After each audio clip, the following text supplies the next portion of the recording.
Hey guys, Sean here and welcome to the F1 Word.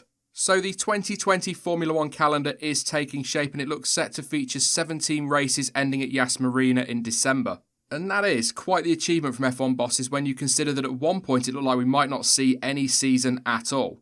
However, there has been a lot of talk and questions on my videos over the last few months about whether or not this season will still count as a World Championship. So, rather than copying and pasting the same response, let's have a quick look at the regulations and why this season will still be classed as a World Championship. Let's start with the FIA International Sporting Code then, and it is pretty clear on the criteria needed to be met by Formula 1 to declare a World Championship season.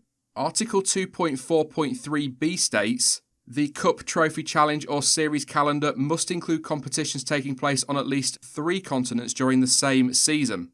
Now, at time of recording, this season looks set to take place predominantly across Europe, and we will also see races in Abu Dhabi and Bahrain, which are in Asia, of course. I will get that right in this video, meaning that this year Formula 1 will officially hold races on just the 2 continents and thus falling short of the criteria covered by the International Sporting Code. One criteria the current calendar does satisfy, though, is Article 5.4 of the F1 Sporting Regulations, which states, the maximum number of events in the championship is 22, the minimum is 8. So, on the face of it then, this season can only be declared as a championship and not a world championship. Well, that's not actually the case.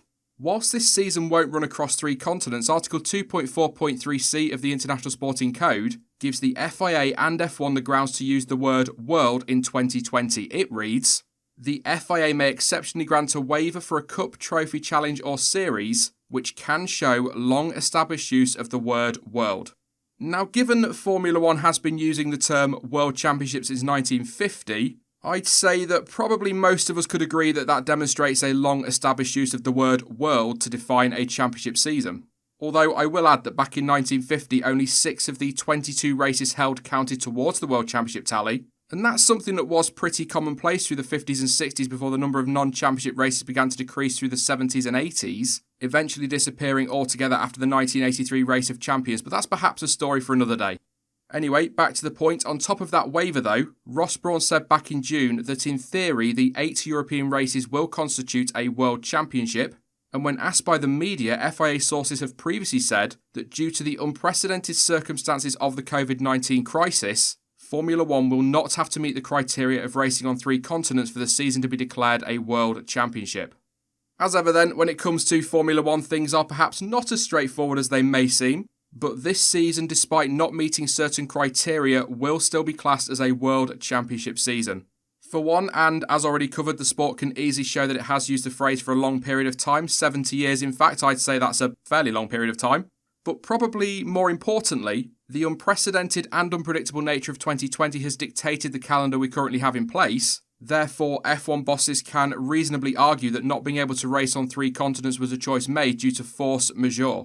So, long story short, yes, 2020 will still be a World Championship season. Now, I hope that answers the question that keeps cropping up in the comments section to videos and on live streams. Please do keep your questions coming and maybe I'll answer some more in future in videos like this. And let me know what you think of these shorter, I guess, explainer videos down in the comments and if you'd like to see more of them in future. That is it for this video though, but don't forget that you can of course follow me over on social media and all of the links you need for that are in the description down below. But as ever, thank you for watching and hopefully I will catch you again in the next one. Bye bye.